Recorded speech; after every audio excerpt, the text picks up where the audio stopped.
सखी सहेली।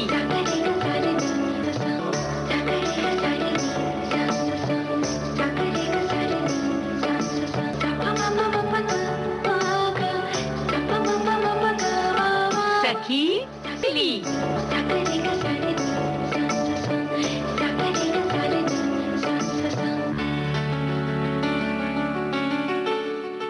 सभी सहेलियों को मंजू द्विवेदी और रेणु चतुर्वेदी का नमस्कार। रेणु जी, आज सबसे पहले बताने का मन कर रहा है।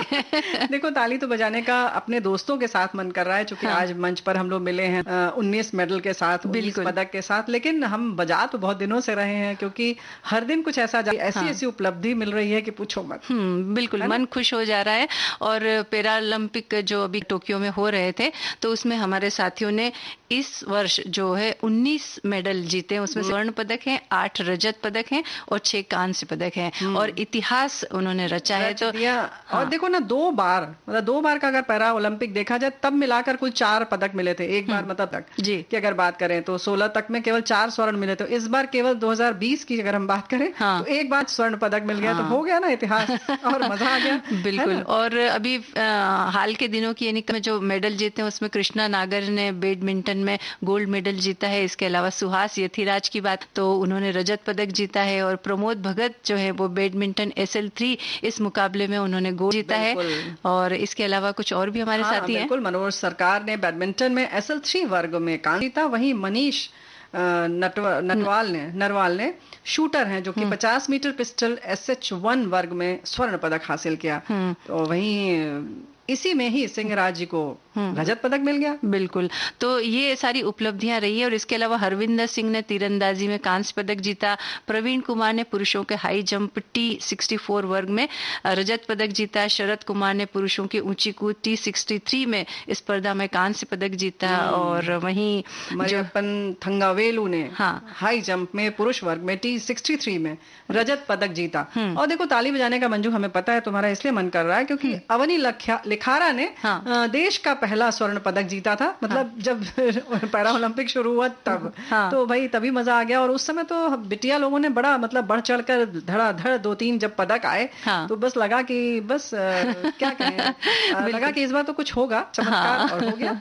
बिल्कुल, चमत्कार हुआ है। और हम इन सभी को शुभकामनाएं देते हैं, बधाई देते हैं। और आगे इस ऐसी ही तैयारी के साथ ये वापस फिर से खेल के मैदान में आए और इसी तरह पदक की जो है बरसात होती रही, यही हमारे इनके लिए शुभकामनाएं हैं। लेकिन जो तैयारी की बात हो रही है, आज हमारी क्या तैयारी है भाई, सखी सहेली की, है ना? हमारी भी तैयारी कुछ कम नहीं है रेणु जी। एक तो ये कि आज पोला पर्व मना रहे हैं, है ना? तो उसकी ढेर सारी सबको शुभकामनाएं देते हैं, पोला पर्व की बधाई देते हैं। और आज कुछ खास है। तो हम बातचीत करेंगे कि किस तरह से बातचीत के माध्यम से डोर से बंधते हैं रिश्ते और परिवार। बिल्कुल, इस पर चर्चा करेंगे। और चूंकि राष्ट्रीय पोषकता सप्ताह चल रहा है, तो हमारे आहार में क्षारीय भोज्य पदार्थों का क्या महत्व है, क्यों लेना चाहिए, इसके विषय पर भी हम थोड़ी चर्चा करेंगे। और दिन विशेष के आधार पर साहित्यकार भार्गवी राव की बात करेंगे। और कला सजाना है तो ब्लू पॉटरी कला क्या है और कैसे इसकी खूबसूरती घर में बढ़ सकती है, इसकी वजह से इस पर भी चर्चा करेंगे। और पोला पर्व तो भाई हमारा देश जो है ना मंजू, देखो कृषि प्रधान देश है, ये सब जानते हैं भाई, हम अपने ही देश के वासी हैं।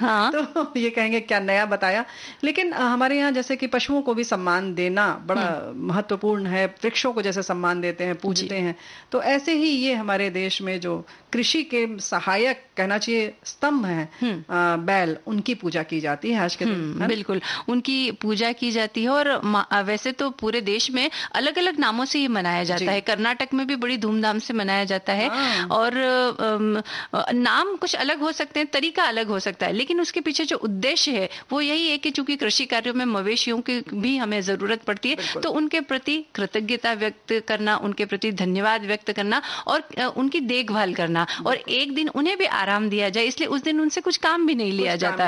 और जैसे तुमने कहा ना, तो छत्तीसगढ़, मध्य प्रदेश और जैसे महाराष्ट्र का तो खास ये नाम ही है, महाराष्ट्र में जो मनाया जाता है पोला पर्व, तो यही है कि मवेशियों को आराम दिया जाए, उनका सम्मान किया जाए, उनकी पूजा की जाती है और उनको बढ़ते फलते फूलते हुए हृष्ट पुष्ट देखकर हम कितने खुश होते हैं ये भी प्रदर्शित करता है ना। बिल्कुल। और जहां तक महाराष्ट्र की बात है तो विदर्भ में इसकी थोड़ी ज्यादा धूम रहती है और इसको 2 दिनों तक मनाया जाता है।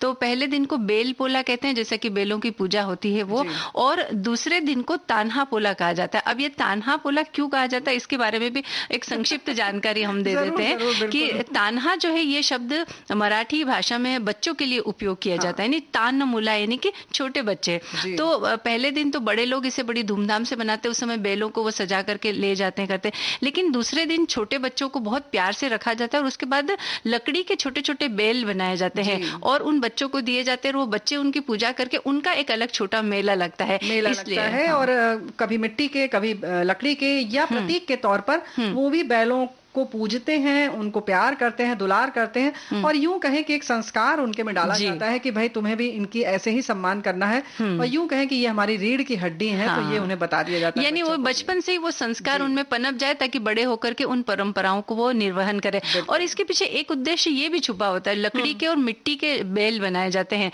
तो कहीं ना कहीं जैसे कि गाँव में लकड़ी के काम करने वाले हमारे कारीगर भाई भी रहते हैं, मिट्टी के बर्तन बनाने वाले हमारे भाई भी रहते हैं, तो उनकी भी थोड़ी सी आमदनी होनी चाहिए। होती है, फिर कला है ये अलग अलग रूप में निखरती है। तो हर त्योहार पर कुछ न कुछ इस तरीके के खिलौने बनते हैं, मिट्टी के, लकड़ी के, अलग अलग तरीके से बनाए जाते हैं।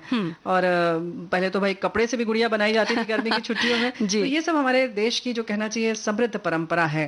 और पोला त्योहार के बारे में इसका नाम क्यों पड़ा, इसके लिए पीछे भी कहानी। बिल्कुल, इसके पीछे भी कहानी। और वैसे तो हर घटना के पीछे हमारे देश में कई सारी कहानियां होती है। अब उसमें कितनी सच्चाई है इसका तो हम आपको ये बता नहीं सकते, लेकिन चूंकि हम परंपरागत रूप से उसे सुनते आए हैं तो इसके पीछे की जो कहानी कि विष्णु भगवान जब कान्हा रूप में धरती पर अवतरित हुए तो उस दिन को हम कृष्ण जन्माष्टमी के रूप में मनाते हैं। और तब जन्म से ही उनके जो कंस मामा है वो उनकी जान के दुश्मन बने हुए थे। तो कान्हा जब छोटे थे तो वसुदेव और यशोदा के यहाँ वो रहते थे और तब कंस ने कई बार असुरों को उन्हें मारने के लिए भेजा था।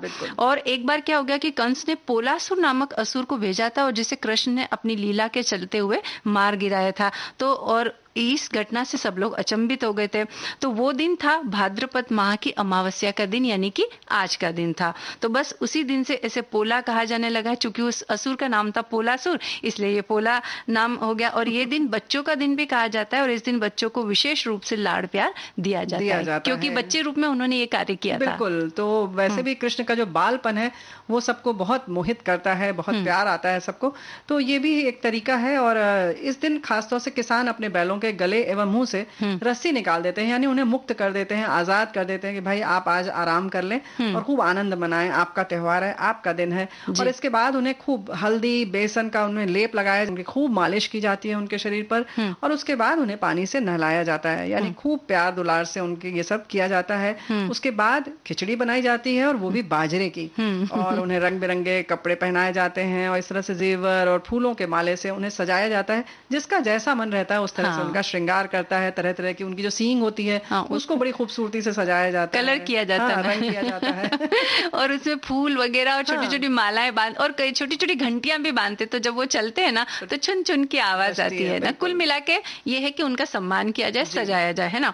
और इन सब के साथ साथ घर परिवार के लोग नाच गान करते हैं। बैलों के सींगों में जो सींग बंदी होती पुरानी रस्सी वो निकाल करके नई रस्सी बांधी जाती है और गांव के सभी लोग एक जगह इकट्ठे होते हैं। सभी अपने पशुओं को सजाकर वहां ले आते हैं और फिर सबकी पूजा करके ढोल नगाड़े के साथ इनका जुलूस निकाला जाता है और विशेष तरह के पकवान घर में बनाए जाते हैं, मेले लगते हैं और इन मेलों में कई तरह की प्रतियोगिताओं का आयोजन किया जाता है और इस तरह से ये पोला त्योहार मनाया जाता है। और तरह तरह की प्रतियोगिताएं होती हैं इनके श्रृंगार को लेकर भी, जैसे कह सकते हैं कि इनका भी ब्यूटी कॉम्पिटिशन होता है कि कैसे कैसे कपड़े और कैसे कैसे उनका श्रृंगार किया गया है। तो उसमें भी हमें लगता है कहीं ना कहीं हमारे पशुओं को भी ये पता चल जाता है, उनके भी जो कहते हैं ना भाव भंगिमा बदल जाती है। वो भी इठलाते रहते हैं, इतराते रहते हैं। उन्हें पता है कि आज उनका सम्मान हो रहा है, उन्हें ही पूजा जा रहा है, उन्हें ही पूछा जा रहा है। तो कुछ ऐसा ही है, वो भी मस्त रहते हैं, तो हम लोग भी नाच गा लेते हैं। तो चलिए हमारे देश की धरती से जुड़ा हुआ एक गाना सुनते हैं।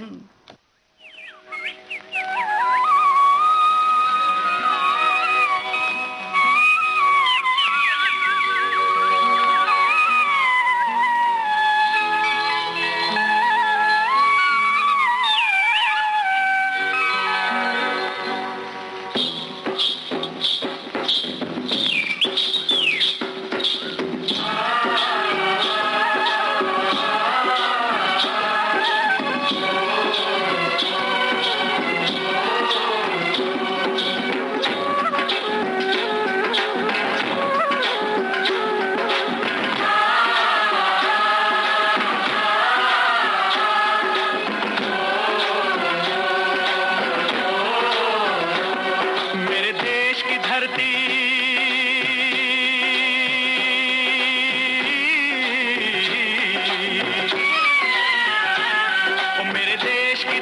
सोना उगले उगले हीरे मोती, मेरे देश की धरती, मेरे देश की धरती, मेरे देश की धरती, सोना उगले उगले हीरे मोती, मेरे देश की धरती, मेरे देश की धरती।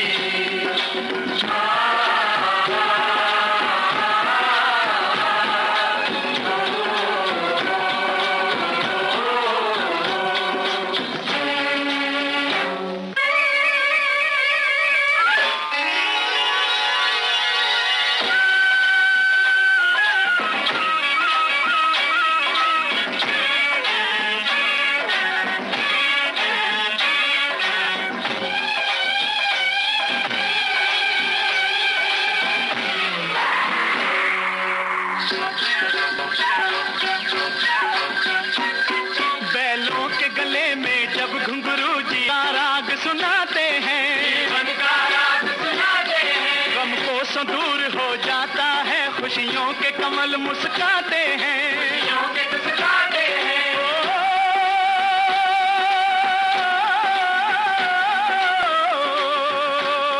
सुन के रहट की आवाजें, सुन के रहट की आवाजें, यूं लगे कहीं शहनाई बजे, लगे कहीं शहनाई बजे, आते बहारों के दुल्हन की तरह हर खेत सजे, दुल्हन की तरह हर खेत सजे। देश की धरती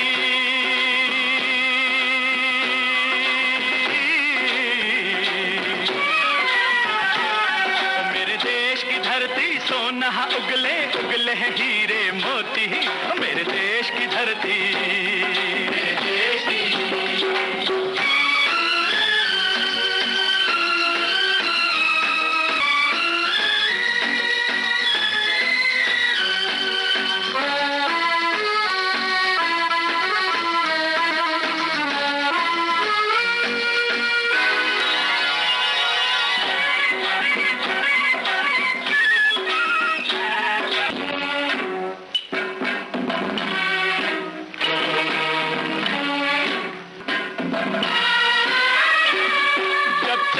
इस धरती पे हल ममता अंगड़ाइयां लेती है, अंगड़ाइयां लेती है, क्यों ना पूजे इस माटी को जो जीवन का सुख देती है, जो जीवन का सुख देती है।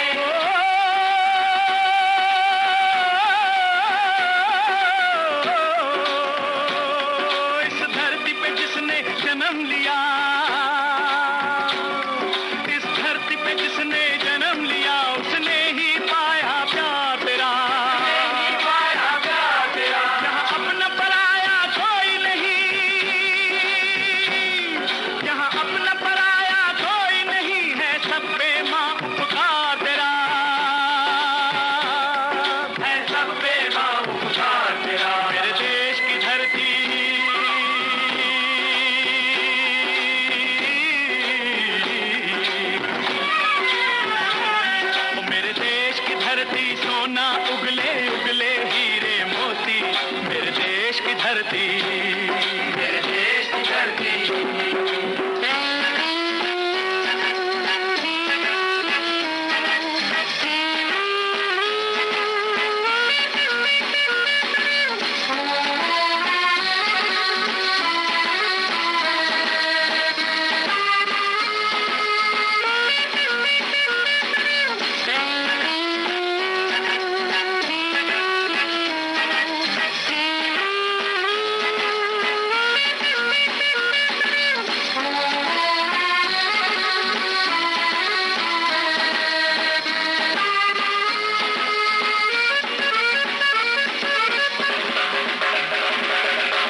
रेणु जी, बेलों के गले में जब घुंघरू जीवन का राग सुनाते हैं तो सचमुच जब ये मवेशी जो होते हैं, ये हमारी प्यारी मीठी जो धरती है उसके ऊपर कदम रखते हैं और अपना काम करते हैं, तो उसमें से जो अनाज फूटता है वो हमारा पोषण करता है। तो हम धरती को के प्रति भी कृतज्ञ हैं और उन मवेशियों के प्रति भी कृतज्ञ हैं। बिल्कुल बिल्कुल हैं। और पहले तो देखो ना, कहते हैं अपनी जान से भी ज्यादा अपने मवेशियों को लोग प्यार करते थे, और बहुत हद तक मतलब बिल्कुल क्या कहना चाहिए, जान से भी ज्यादा प्यार करते थे। इससे बड़ी तो कोई बात ही नहीं हो सकती। हाँ। और ऐसा हम लोगों ने बहुत बार देखा भी है और फिल्मों के माध्यम से भी देखा है। इस मामले में हम यही कहेंगे कि फिल्में भी हैं जो हमारी काफी इन सारी चीजों को दिखाती हैं, प्रदर्शित करती रहती हैं, हमारे संस्कारों को बताती रहती हैं, है ना जी। और हमारी कुछ सखियों ने साहित्य को बहुत समृद्ध किया है। तो ऐसी हमारी एक सखी है भार्गवी राव, जिनकी आज हम बात करने जा रहे हैं।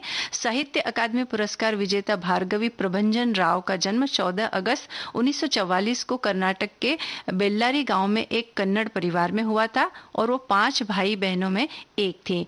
वो 2 क्षेत्रीय फिल्मों में एक बाल अभिनेत्री के रूप में दिखाई दी और रेडियो के लिए भी उन्होंने अपनी आवाज दी थी। क्या बात है। और उसके बाद उन्होंने जब प्रभंजन राव से विवाह किया और उसके बाद भी उन्होंने अंग्रेजी साहित्य में अपनी पढ़ाई जारी रखी। उस्मानिया विश्वविद्यालय से मास्टर डिग्री हासिल की और फिर उसके बाद पीएचडी की। इस प्रकार डॉक्टर भार्गवी पी राव की उपाधि उन्होंने अर्जित की, डॉक्टरेट हो गई और शोध के बाद।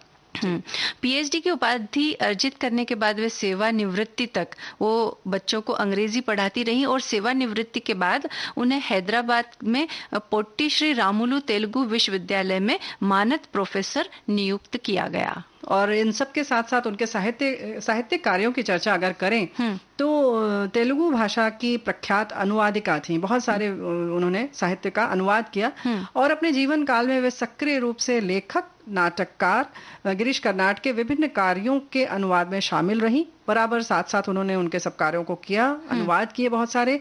और उनके सृजन कर्म के अंतर्गत प्रकाशित नूरेला पांटा उनकी सर्वाधिक चर्चित कृतियों में से एक है, जो 20वीं सदी की महिला लेखिकाओं की 100 छोटी कहानियों का तेलुगु भाषा में एक संकलन है ये। हाँ, और तेलुगु में उनके प्रकाशनों में एल्बम और निडाला ये नाम है। एल्बम और निडाला गोडालू ये उनके कविता संग्रह है। गुंडेलो थड़ी, चुक्का, नवविंडी और नापेरू ये उनकी लघु कथाएं हैं। और अभिसारिका, थुरुपु गली ये दोनों उपन्यास हैं। प्रणव गंगा ये नृत्य बैले है और सौगंधिका ये उनका एकालाप है। तो भाई यह कह सकते हैं ना कि एकालाप हो या नृत्य बैले हो, लघु कथाएं, कविताएं, आपने बहुत कुछ किया। इसके साथ अनुवाद भी किया। और सबसे अच्छी बात जो लग रही है पढ़ करके बता करते हुए अच्छा लग रहा है कि शिक्षण का कार्य जारी रखा, ये बहुत बड़ी बात है। और यूं कहें कि जब सेवानिवृत्ति के बाद भी कार्य करना अपने आप में बहुत प्रेरणादायक है। जी हाँ। तो गिरीश कर्नाड के कन्नड़ नाटकों के उनके अनुवाद है नागमंडल, तलदंडम, तुगलक और अग्निवर्षम। हाँ, इसके साथ हयवदन ये भी एक उनका जो अनुवाद है ना।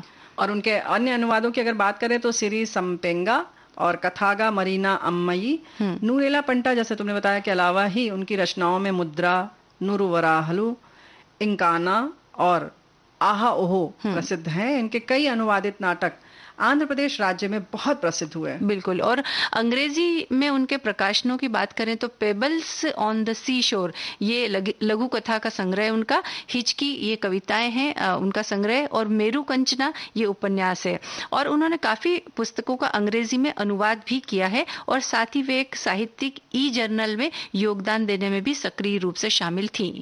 क्या बात है। यानी कि जो अत्याधुनिक चीज है ई जर्नल, उसमें भी आपका दखल अच्छी तरह था। बिल्कुल। और उनकी आखिरी कृति पुत्रा कामशेती थी, जिसने स्वाति पत्रिका द्वारा आयोजित एक प्रतियोगिता में उप विजेता का पुरस्कार भी जीता। बिल्कुल। और उन्हें जो पुरस्कार मिले उनकी बात करें तो गिरीश कर्नाड के नाटक तलेदंडा के उनके अनुवाद के लिए भार्गवी जी को 1995 में साहित्य अकादमी पुरस्कार दिया गया। इसके अलावा पीएस तेलुगु विश्वविद्यालय पुरस्कार उन्हें 1999 में दिया गया।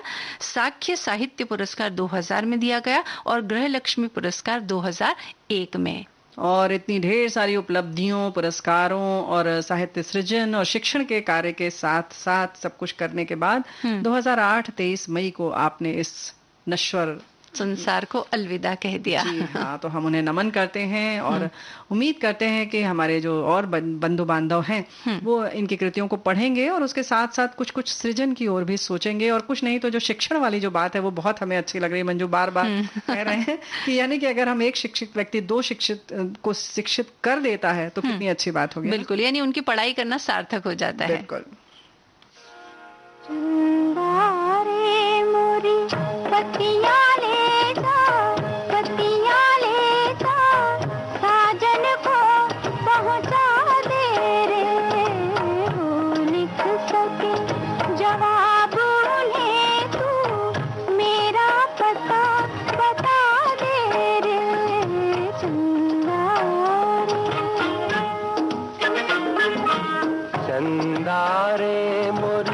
पतियाँ ले जा, पतियाँ ले जा, सजनी को पहुँचा दे रे।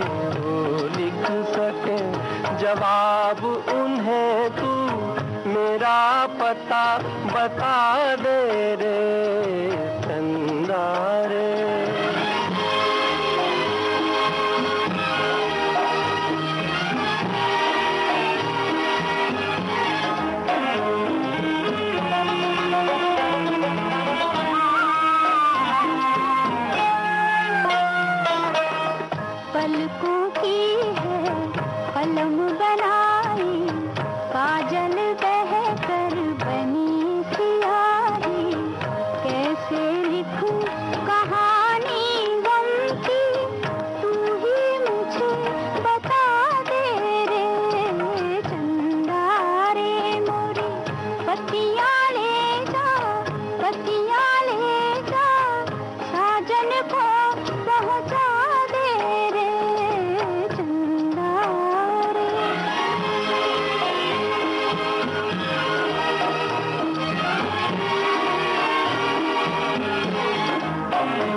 एहसान किया है तूने, जहाँ रहो खुश रहो मेरी इस दुआ का सर दिखा दे रे चंदा रे मोरी।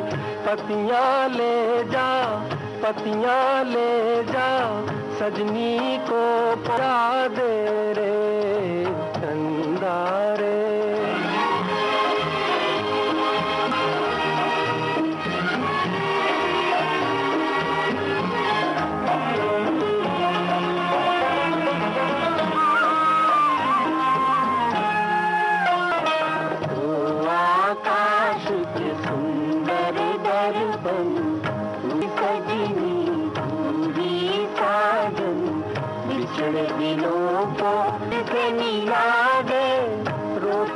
चमन हंसा दे रे चंदा।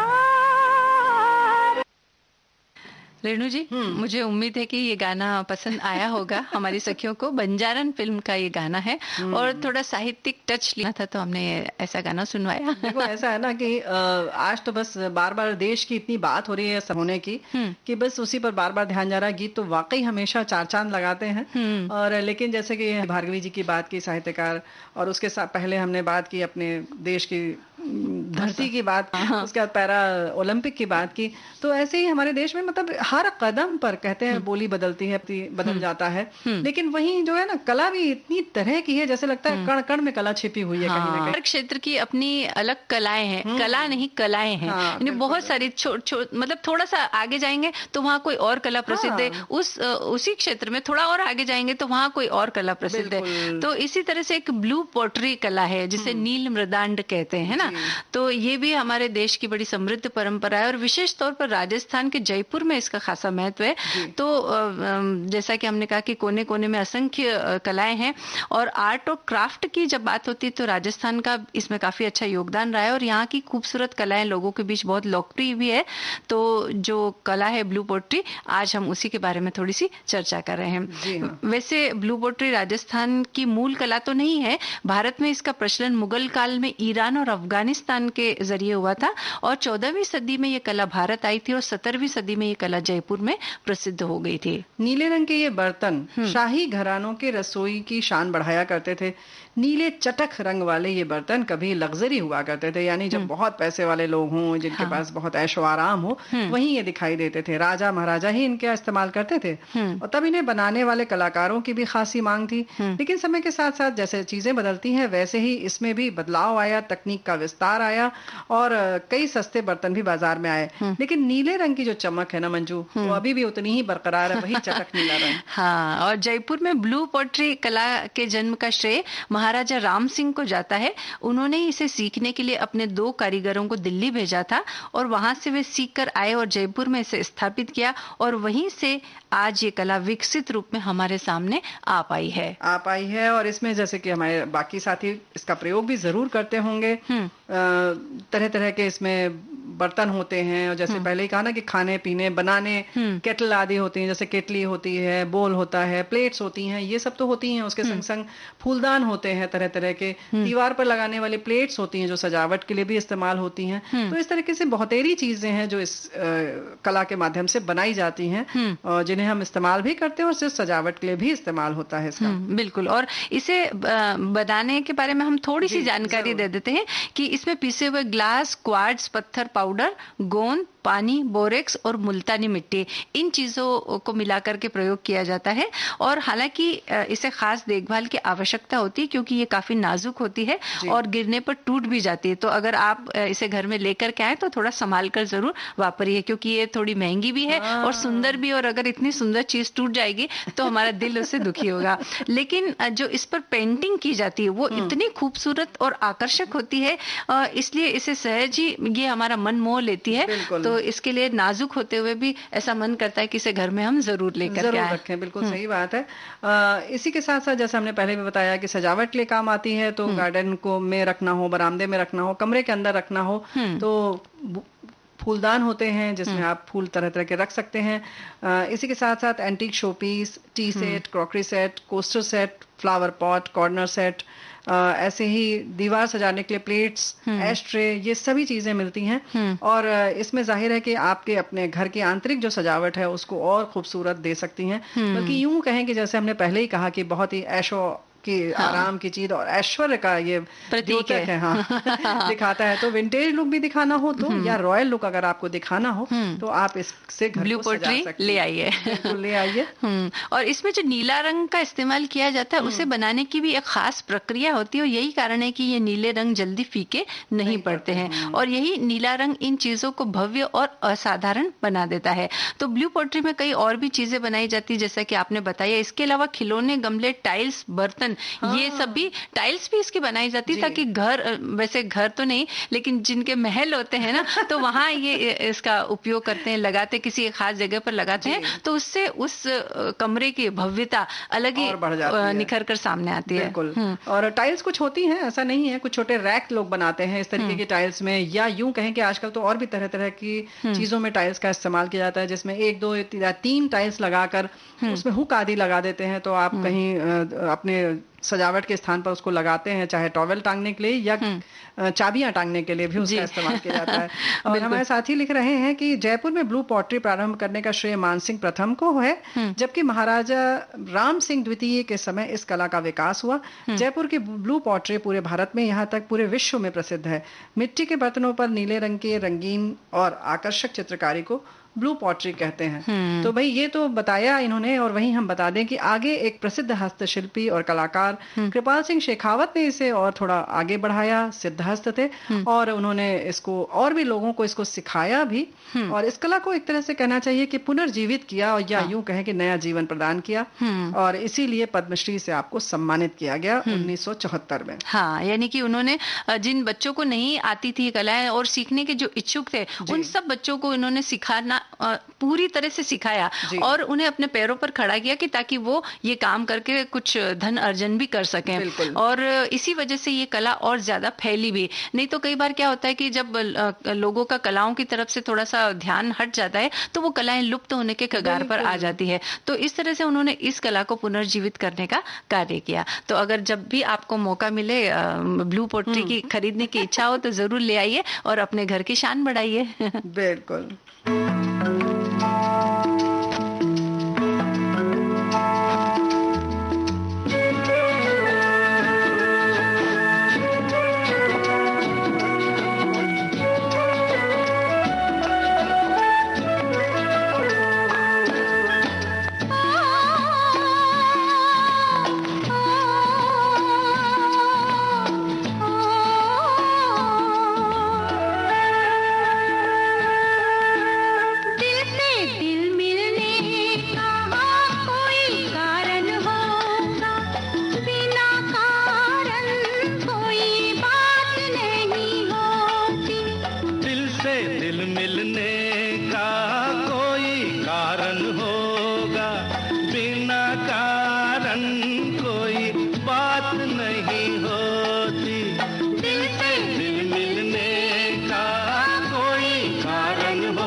अगर देखे तो कहे बरसों के हैं मीत पुराने।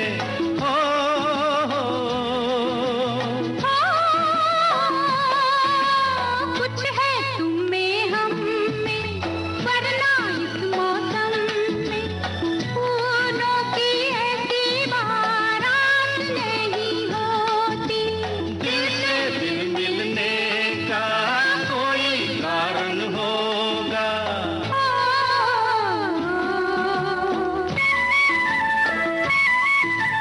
जाने कहाँ से आए हो तुम, हम आए कहाँ से जाने। आज तुमको खबर ना हमको पता, दिल कैसे मिले दीवाने।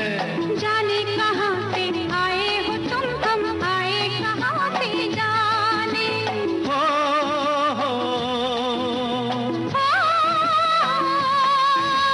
शायद हम दोनों का एक ही रास्ता होगा, वरना हमारी मुलाकात नहीं होती। दिल से दिल मिलने का कोई कारण होगा।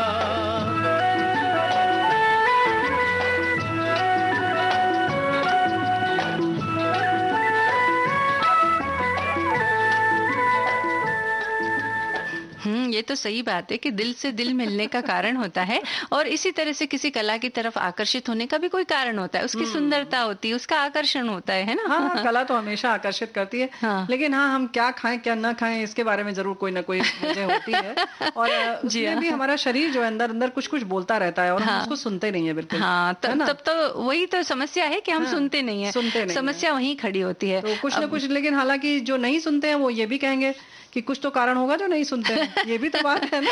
हाँ, जबान है जो एक कारण है कि जिसकी वजह से हम अपने दिल की बात नहीं सुनते या पेट की बात नहीं सुनते। है ना। तो फिर वही है कि कुछ ना कुछ तो कारण होगा। बिल्कुल। लेकिन कुछ भी कारण हो, लेकिन हमारा जो रक्त है वो थोड़ा क्षारीय होता है। तो इसलिए स्वास्थ्य की दृष्टि से ये वातावरण बहुत उपयुक्त माना गया है, क्षारीय वातावरण। और शरीर में क्षारीय और अम्लीय तत्व दो ही तरीके के होते हैं। तो ये संतुलन बनाए रखने के लिए पीएच यानी पोटेंशियल ऑफ हाइड्रोजन की महत्वपूर्ण भूमिका है, पीएच लेवल जिसको अक्सर कहते हैं। 7 से कम पीएच अम्लीय और 7 से अधिक होने पर क्षारीय हो जाता है। हाँ। तो संतुलित सी स्थिति है 7। बिल्कुल। तो धनुष वाला नंबर याद रखिए आप लोग। आजकल ये शब्द बड़े प्रचलित हो रहे हैं ना, एसिडिटी, अम्लीय, मतलब लोगों को ये समस्याएं बहुत बढ़ रही है। तो इसका कारण ये है कि अम्लीय और क्षारीय भोजन के बीच का संतुलन है वो बिगड़ गया है कि हमारी जरूरत है क्षारीय पदार्थों की अधिकता, अम्लीय पदार्थ की भी है लेकिन वो कम चाहिए, और लेकिन हम खूब सारे एसिड वाली चीजें खा लेते हैं। और इसके अलावा एक हमारी जो लाइफ स्टाइल है वो भी बहुत बिगड़ी हो, उसकी वजह से भी एसिड ज्यादा बनता है और आजकल लोगों को एसिडिटी की समस्याएं ज्यादा हो रही है। तनाव होने से एसिड बनता है और वो फिर हमारे शरीर में दिखाई देता है, उसकी समस्याएं। बिल्कुल सही बात है। हाँ, और वैसे आमतौर पर मनुष्य के रक्त का जो पीएच होता है, जैसा कि अभी आपने बोला potential of hydrogen, pH value जो होती है वो 7.35 से 7.45 के मध्य होता है। अगर ये पीएच वैल्यू असामान्य हो जाती है, यानी इससे कम या ज्यादा हो जाए, तो शरीर की रोग प्रतिरोधक क्षमता पर इसका प्रतिकूल प्रभाव पड़ता है और हमें अनेक तरह के रोग आ घेरते हैं। इसके लिए इस पीएच वैल्यू को मेंटेन करना या उस रेंज के अंदर रखना ये आवश्यक है। नहीं तो फिर जैसे कि हमने कहा ना, बहुत सारी डकारें आना, बहुत एसिड बनना, बहुत सारी। और इसके अलावा ये तो जो शुरुआती लक्षण है वो है, लेकिन जब प्रतिकूल प्रभाव पड़ता है हमारी रोग प्रतिरोधक क्षमता पर, तो कैंसर जैसी बीमारियां भी हमें आ घेरने की आशंका बनी रहती है। बिल्कुल सही बात है। यानी कि हर तरह से संतुलन बहुत जरूरी है स्वास्थ्यवर्धक, और स्वास्थ्य के लिए हानिप्रद जो खाद्य पदार्थ हैं वो एक हमें बनाना होगा, हमें सोचना होगा कि क्या खाएं और क्या ना खाएं। एक तो रेखा ऐसी खींचनी ही पड़ेगी, है ना, और उनका क्षारीय और अम्लीय होना इसका आधार बन सकता है। और ये बात मानी गई है कि क्षारीय भोज्य पदार्थ रक्त के पीएच को प्रभावित कर, जैसा तुमने बताया कि कैंसर और तमाम रोगों से बचाव में सहायक होते हैं। और हमारे आहार में 80% क्षारीय भोजन और 20% अम्लीय भोजन होना चाहिए, मतलब ये शरीर की जरूरत हो, और अगर ऐसा हो तो ये आदर्श आहार हम कह सकते हैं। इसलिए हमें अपने आहार में क्षारीय पदार्थों को अधिक शामिल करना होगा। और सुबह के समय अगर आप उच्च गुणवत्ता वाला कोई क्षारीय पेय पदार्थ लेने के इच्छुक है या आप चाहते हैं कि सुबह सुबह जो एक क्षारीय पदार्थ ले लें, तो इसके लिए एक चीज हम आपको बता देते हैं जो कि बहुत अच्छी है, और वो है सेब का सिरका, एप्पल साइडर विनेगर जिसे कहते हैं ना।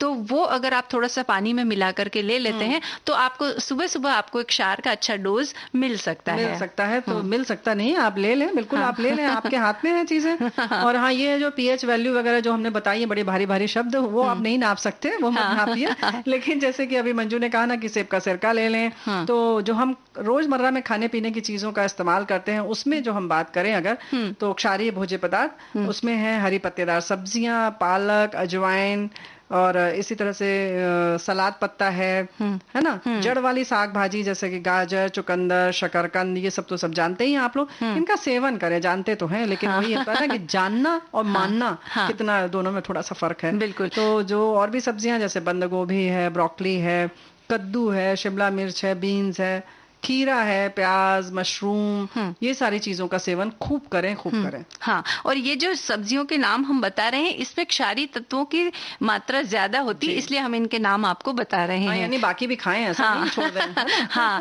यानी थोड़ी मात्रा में तो एसिडिक चीजों की जरूरत भी हमें होती है, तो वो भी खाएं। इसके अलावा मौसमी फल जैसे कि सेब, नाशपाती, तरबूज, पका केला, अनानास, अवाकाडो, चकोतरा, कीवी, खुबानी, ये सब भी क्षारीय तत्व हैं, तो इसमें ये खाएं। और इसके अलावा नट्स की जहां तक बात है तो खजूर, किशमिश, अंजीर और बादाम ये क्षारीय होते हैं, इसलिए इनका सेवन हमें ज्यादा करना चाहिए। यानी ये खजूर, किशमिश, अंजीर तो तीनों मीठे मीठे हो गए, उसके संग बादाम आप खा लीजिए। हाँ, लेकिन इन सारी चीजों को भिगो कर खाएं तो ज्यादा बेहतर है। खजूर तो, किशमिश तो नहीं, अंजीर और बादाम आप रात में पानी में भिगो दें और फिर उसे सुबह खाएं तो ज्यादा अच्छा रहेगा। नहीं, किशमिश को भी हम भिगा करके सुबह खा सकते हैं रेणु जी, क्योंकि उसमें गर्मी जो होती है ना वो निकल जाती है, इसलिए उसे भिगा कर खाएंगे तो थोड़ा ठंडा ठंडा आपको लगेगा, है ना।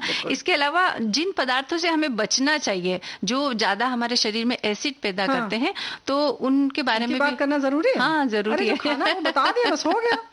नहीं, दोनों पक्षों को बताना ये हमारी जिम्मेदारी है। इनसे डर के रहिएगा आप। बिल्कुल।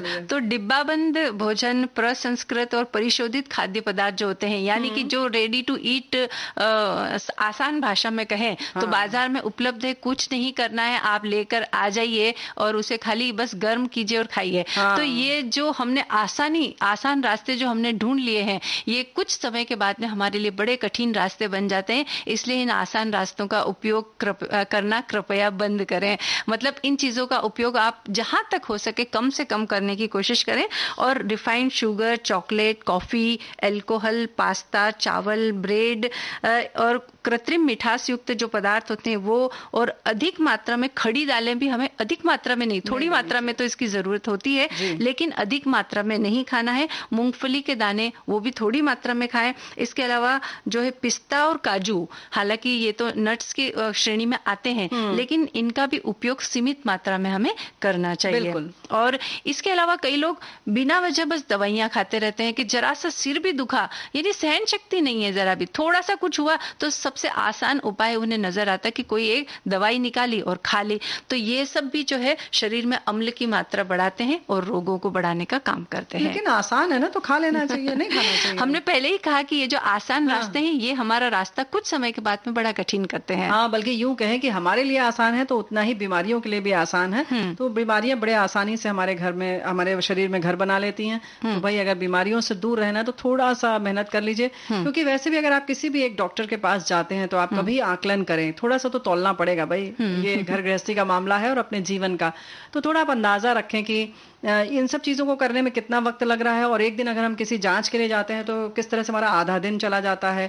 या किसी भी डॉक्टर के आप जब जाते हैं तो आपने कभी ध्यान दिया कि कितने घंटे लग जाते हैं। तो वो जो 2-3 घंटे वाला समय है उसमें रोज आप खाने पीने में 5-5, 10-10 मिनट ज्यादा दे देंगे ना तो बराबर हो जाएगा। बिल्कुल। तो आप अपने स्वास्थ्य का ख्याल रखिए। और जैसे कि राष्ट्रीय पोषकता सप्ताह चल रहा है तो पोषण की थोड़ी सी खोजबीन करिए रेणु जी। मतलब थोड़ा पढ़ते रहिए, थोड़ा अपने ज्ञान में बढ़ोतरी करते रहिए। अगर ऐसा हम करेंगे तो हमें ये पता चलता रहेगा कि ये क्षार और अम्ल है क्या, किन चीजों में होता है, किन चीजों में नहीं होता है। मंजू ने पढ़ के बता तो दिया, हो गया ना।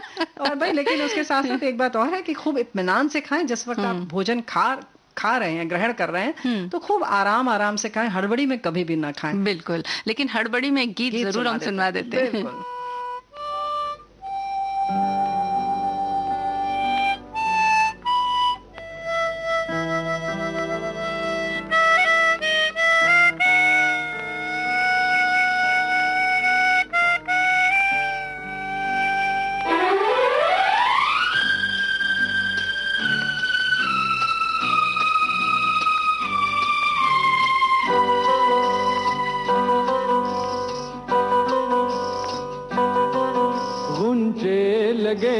कहने फूलों से भी सुना है तराना प्यार का, कहता है दिल लाके मिल लो मेरी जिंदगी, तन्हा ना बीत जाए दिन बाहर का।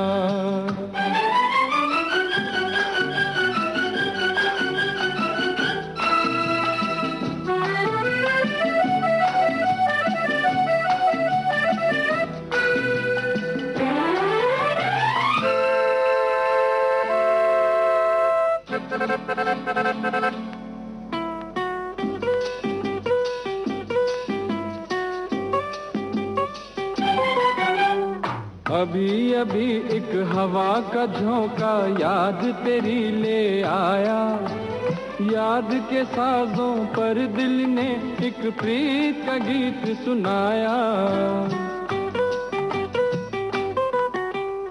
अभी अभी एक हवा का झोंका याद तेरी ले आया, याद के साजों पर दिल ने एक प्रीत का गीत सुनाया। ओ मेरी दिलरुबा सुन ले जरा, कहता है दिल तुझसे ये क्या अफसाना। गुंचे लगे हैं कहने फूलों से भी सुना है तराना प्यार का, कहता है दिल लाके मिल लो मेरी जिंदगी, तन्हा ना बीत जाए दिन बाहर का।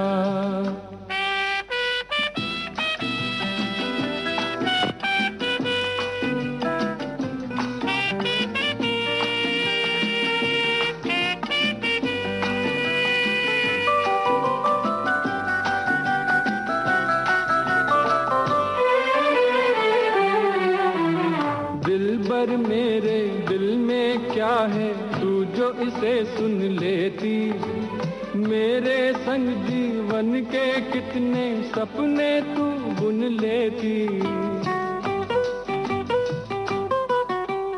दिलबर मेरे दिल में क्या है तू जो इसे सुन लेती, मेरे संग जीवन के कितने सपने तू बुन लेती। ओ मेरे दिलरुबा तू बन शमा और देख जा जलता हुआ परवाना। ऊंचे लगे हैं कहने फूलों से भी सुना है तराना प्यार का, कहता है दिल लाके मिल लो मेरी जिंदगी, तन्हा ना बीत जाए दिन बहार का। ला ला ला ला ला ला ला ला ला ला ला ला।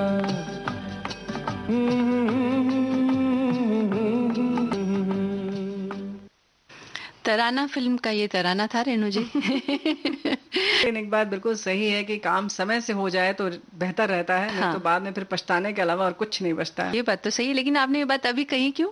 भाई देखो ऐसा है ना कि ये तो हमारे रोजमर्रा की जिंदगी है। हाँ। तो वो बातें तो हम करते ही रहते हैं ना, ताकि हमारे जो भी श्रोता हैं, जो भी कार्यक्रम सुन रहे हैं और जो नहीं भी सुन रहे हैं, वो सब अपने परिवार में सुखी रहें। उनके एक जो परिवार का एक बंधन, आपस में बॉन्डिंग जिसको कहते हैं, हाँ। वो बनी रहे, उसके लिए एक इशारा हम कर रहे हैं। हाँ। और इशारा क्यों कहें, सीधे से ही कर रहे हैं। हाँ। कि ये हर चीज समय से अच्छी लगती है। समय के बाद जैसे का वर्षा जब कृषि सुखानी, हाँ। जो खेती सूखी जाए तो फिर बारिश करने से क्या फायदा। हाँ। तो इसी तरह से परिवार में भी अगर बातचीत का जो सही समय है उस समय कर लिया जाए तो बहुत बड़ी बड़ी समस्याओं से हम बच जाते हैं। बिल्कुल। परिवार के लोग एक दूसरे से प्यार तो बहुत करते हैं। ये कहते हैं कि मैं तो अपने परिवार से बहुत प्यार करता हूँ। हाँ। लेकिन प्यार केवल करना ही काफी नहीं है, बल्कि अपने प्यार करना भी उतना ही आवश्यक है। और ये जो प्यार की अभिव्यक्ति है, ये कैसे हो सकती है? ये बातचीत से हो सकती है। आप अपने परिवार को समय दीजिए, परिवार के लोगों से बात कीजिए, और ये बातचीत की जो एक डोर है, इस डोर से परिवार पूरा बंधा हुआ जब रहता है तो परिवार में खुशियां आती है। अब ऐसा होता है कि परिवार के सब लोग यही कहते हैं कि भाई हम बिजी हैं, बहुत व्यस्त हैं अपने कामकाज में। पत्नी जो है वो दोनों नौकरी करने में लगे हुए, बच्चे अपनी पढ़ाई में व्यस्त है। लेकिन इन तमाम व्यस्तताओं के बावजूद थोड़ा समय अपने परिवार के लिए जरूर निकालना चाहिए। बिल्कुल निकालना चाहिए। और ऐसा नहीं है, अक्सर आता है कि शाम को बैठते हैं हम लोग साथ में, उसमें होता क्या, एक टेलीविजन चल रहा होता है, उसके साथ ऐसा नहीं है सिर्फ वही चल रहा होता है, बल्कि सबके हाथ में फोन भी चल रहा होता है, सबकी उंगलियां चल रही होती हैं फोन के ऊपर। बताइए, इसको जो है ना, अगर आप मानते हैं कि आप परिवार शाम को 1 घंटे साथ में बैठते हैं तो ये गलत है, बिना नहीं होता है। हाँ। इन सारी चीजों को किनारे रखकर बाकायदा बैठकर बातचीत करें, दिन भर का सवाल पूछें। हाँ, लेखा जो क्या किया। पारिवारिक समय जो होता है, तो उसका ये मतलब नहीं कि हमने साथ बैठ करके केवल टीवी देख लिया और हाथ में मोबाइल लेकर के हम बैठे तो वो पारिवारिक समय नहीं कहा जाएगा, बल्कि आप एक दूसरे से बातचीत करें और दिन भर जो कुछ भी हुआ है सभी के साथ में, वो उन जो खासी घटनाएं होती है उन घटनाओं का जिक्र करें, अपने मन की बात बताएं। किसी को अगर कोई समस्या है तो परिवार के बीच ऐसा वातावरण होना चाहिए कि वो खुलकर अपनी समस्या को सबके बीच रख सके। ऐसा वातावरण हो तो बच्चे भी अपने दिल की बात कहेंगे, माता पिता अपने दिल की बात कहेंगे, और जब हम इन बातों को शेयर करेंगे, एक दूसरे से कहेंगे, बांटेंगे, साझा करेंगे, तो हो सकता है उन चीजों का कुछ जो है वो भी निकल आए, समाधान भी निकल आए। और ऐसा नहीं है कि हर वक्त हम समस्या की बात करें। कभी कभी अगर आपके पास कोई समस्या नहीं है तो कुछ आप अपने पुराने वाकये याद करिए। और ऐसा नहीं है कि जो बड़े बुजुर्ग हैं उनके कुछ उनको कुरेदिए आप और देखिए कि फिर वो क्या क्या बातें सुनाते हैं, कौन कौन से किस्से सुनाते हैं।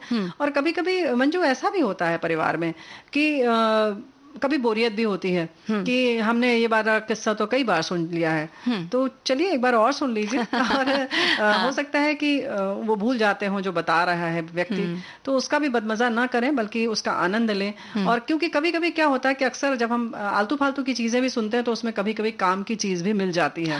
तो उनको बेकार ना समझे, बल्कि सोचे कि हाँ हम खोदेंगे तो कुछ ना कुछ तो मिलेगा। हाँ, और उन आलतू फालतू चीजों के बीच भी कहीं कभी कभी कुछ हंसी का पुट भी निकल आता है। तो ऐसी बातों को घर के बीच, घर के लोगों के बीच साझा करें और सब मिलकर के हंसे ताकि सबका स्वास्थ्य ठीक हो।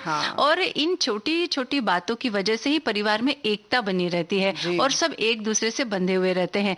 तो ऐसे कुछ परंपराएं भी हम शामिल कर सकते हैं। जैसे शाम के वक्त भाई हमने खाना खा लिया तो हम सब मिलकर के एक 15 मिनट का वॉक जो है, यानी कि घूमने के लिए हम साथ में जाएंगे। और इस जब साथ में जाएंगे तब कोई आप अपने हाथ में मोबाइल ना लें, बल्कि रख दें, घर पर ही रख दें। और चारों लोग, अगर घर में 4 या 6 सदस्य जो भी हैं, साथ में घूमने जाइए, अपने दिल की बात कहिए। तो इस तरह से परिवार के लोगों के बीच एक जो है ना बॉन्डिंग कहते हैं जिसे, वो बढ़ती है और इसकी वजह से परिवार में सुख, शांति और समृद्धि आती है। बिल्कुल। और एक बात और है, जैसे तुमने बताया ना कि बातों को ऐसा माहौल बनाकर रखें कि व्यक्ति अपनी बात खुलकर कह सके। तो इसमें एक बात और है मंजू, के जैसे हमने अभी कहा कि बड़े बुजुर्ग कोई बात बता रहे हैं तो इसमें ठीक है, हंसी का पुट है। उसके साथ साथ एक बात और है कि हम जैसे एक मान कर चलते हैं परिवार में कि ये बड़ा है व्यक्ति तो ये कभी कोई गलती कर ही नहीं सकता। बिल्कुल। तो ऐसा नहीं है।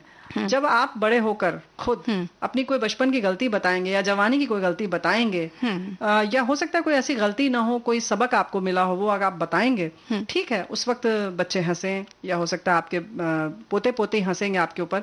लेकिन आप सोचिए कि उनका मन खुलेगा कि अच्छा दादाजी या पिताजी ये बात बता सकते हैं या मम्मी ये बात बता सकती हैं, तो हम भी अपनी एक बात बता सकते हैं। तो आप सोचिए कि एक जो वातावरण जो है कि खुलेपन का वातावरण वो आपके घर में बनेगा और उन्हें भी महसूस होगा कि अरे जब दादाजी ने ये किया था तो हम क्यों नहीं कर सकते। चलो हम भी बता देते, हमें कोई कुछ नहीं कहेगा।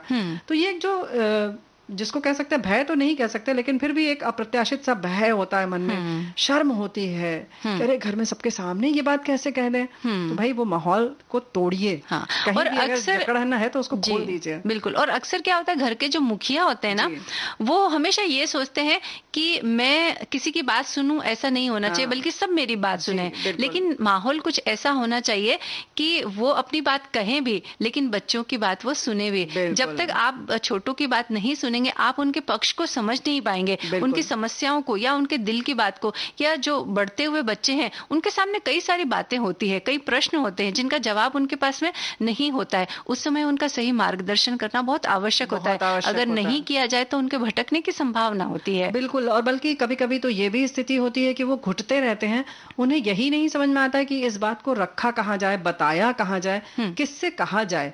तो चलिए ठीक है, हो सकता है कि आपके पिता ना कह के सामने आप ना कह सक रहे हो, अपने बड़े भाई से बात करें। तो कुछ आप ऐसे परिवार में कुछ ऐसे भी सदस्य हों जहाँ की ठीक है आपको लगता है कि ये बात हम 2 लोगों के बीच में करनी है, तो वो भी माहौल रखें।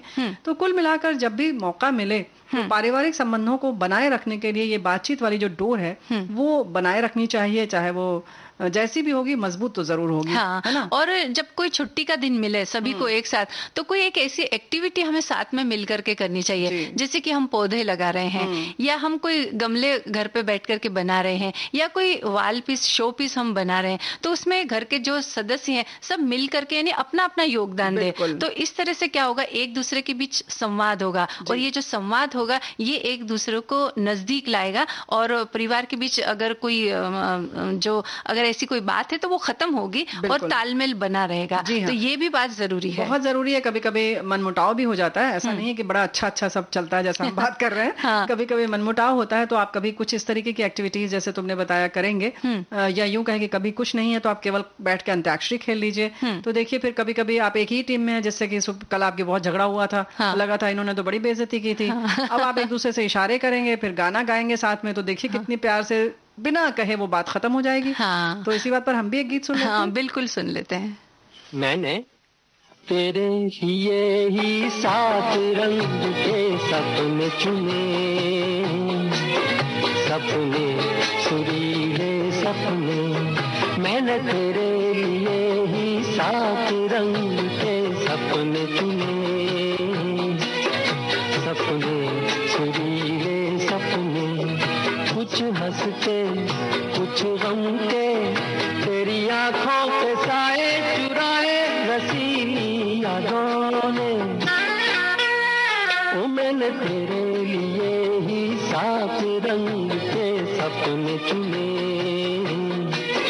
सपने सुरीले सपने।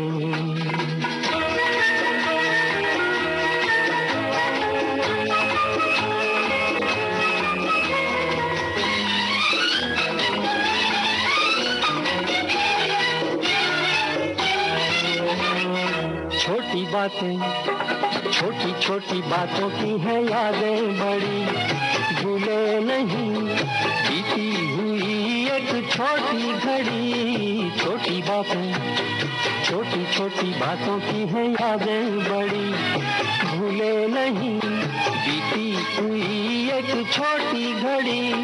जन्म जन्म से आंखें बिछाई तेरे लिए इन राहों में, ओ मैंने तेरे लिए ही सात रंग के सपने चुने, सपने सुरीले सपने।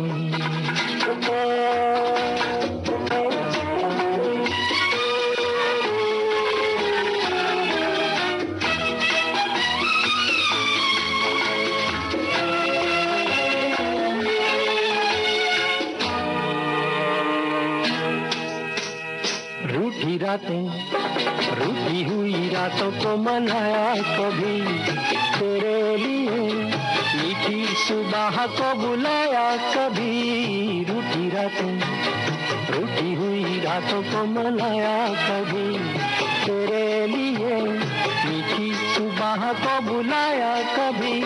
तेरे बिना भी तेरे लिए ही दिए जलाए हमने, ओ मैंने तेरे लिए ही सात रंग के सपने चुने, सपने सुरीले सपने।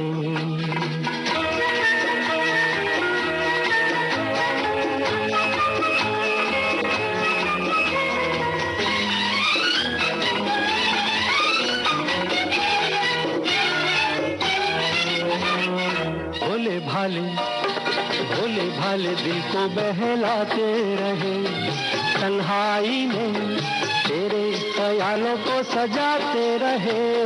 भोले भाले, भोले भाले दिल को बहलाते रहे, तन्हाई में तेरे ख्यालों को सजाते रहे।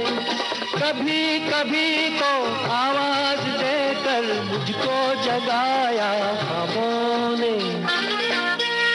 ओ मैंने तेरे लिए ही सात रंग के सपने चुने,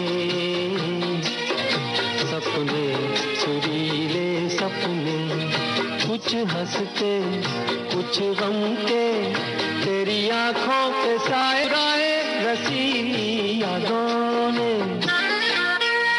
ओ मैंने तेरी ये ही सात रंग के सपने चुने। सात रंग के ना सही रेणु जी, एक दो रंगों के सपने ही अगर घर के लोग एक दूसरे के लिए चुन ले तो सारी समस्याओं का निदान हो जाएगा। हाँ भाई देखो, ऐसा है ना कि जिंदगी जो कहते हैं ना कि जहाँ के फुहारे हैं वहीं पर थोड़े से गम के भी छींटे आ ही जाते हैं। हाँ। तो बेहतर है कि बड़े प्यार से इन सब स्वागत करते हुए आगे बढ़ा जाए, लेकिन परिवार अगर साथ रहता है तो कुछ भी पता थोड़ी चलता हाँ, है ना? और इसीलिए तो हमारे साथ ये बात भेज रहे हैं कि बातचीत यानी कि संवाद परिवार एक साथ रखने का एक महत्वपूर्ण बात है। आपसी गलतफहमियां दूर हो जाती है। अगर हम बातचीत नहीं करेंगे तो एक दूसरे की समस्या हल नहीं कर सकते। बात सकारात्मक होनी चाहिए और बातचीत करते सामने वाले की बात को समझना चाहिए और दूसरों पर थोपनी नहीं चाहिए। ये बात इन्होंने लिखी है। कहा है। वहीं आप ये भी लिखते हैं कि बातचीत या संवाद एक ऐसा माध्यम है जिसमें कि आपसी तालमेल बना रहता है और संवादहीनता से दूरी बढ़ जाती है। ऐसे में बात एक ऐसा माध्यम है जो डोर का काम करती है और उसी डोर से सभी एक साथ रहते हैं। तो देखिए, हम भी बातचीत करते रहते हैं अपनी सखियों से, अपने इसी डोर से तो हम भी बंधे हैं। हाँ, इसी डोर से हम भी बंधे हैं। चाहते हैं कि हमारी ये जो डोर है ये मजबूत बनी रहे, आपसी संवाद बना रहे और इसी तरह आप मन की बात हमें लिखते रहिए ताकि दोनों तरफ से होना चाहिए ना संवाद, है ना। तो अब आज के कार्यक्रम का समापन है। इजाजत दीजिए आप सभी को। मंजू द्विवेदी और रेणु चतुर्वेदी का नमस्कार।